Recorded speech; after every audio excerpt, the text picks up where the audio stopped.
খবর 24 ইন্টুর সাথে আপনাকে স্বাগত। নতুন নতুন খবর জানার জন্য আমাদের চ্যানেলে চোখ রাখুন।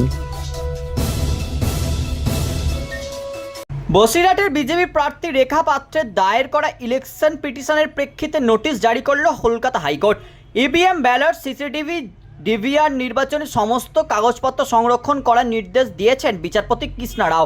আগামী 4 সেপ্টেম্বর মামলার পরবর্তী শুনানি। তার অভিযোগ ছিল লোকসভা নির্বাচনে বসিরহাট লোকসভা কেন্দ্রের ভোটে কারচুপি ছাপ্পা হয়েছে, সেই নিয়ে মামলা দায়ের করেন তিনি। হাইকোর্টের এই নির্দেশের পর নোটিশ দেওয়া হয়েছে জাতীয় নির্বাচন কমিশন এবং বসিরহাটের সাংসদ হাজী নুরুল ইসলামকেও। প্রসঙ্গত, লোকসভা নির্বাচনে বসিরহাটের তৃণমূল প্রার্থী হাজী নুরুল ইসলামের কাছে পরাজিত হয়েছিলেন বিজেপি প্রার্থী রেখা পাত্র।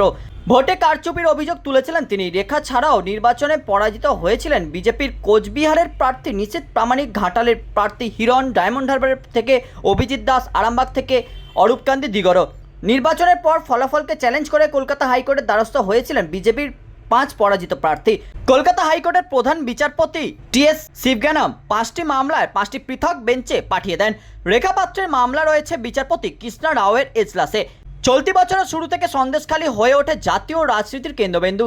নারীদের ওপর নির্যাতনের একের পর এক বিস্ফোরক অভিযোগ ওঠে সেখানকার তৃণমূলের দাপুটে নেতার বিরুদ্ধে। রেখা পাত্রের দায়ের করা এফআইআরে গ্রেপ্তার হন শিবু হাজরা।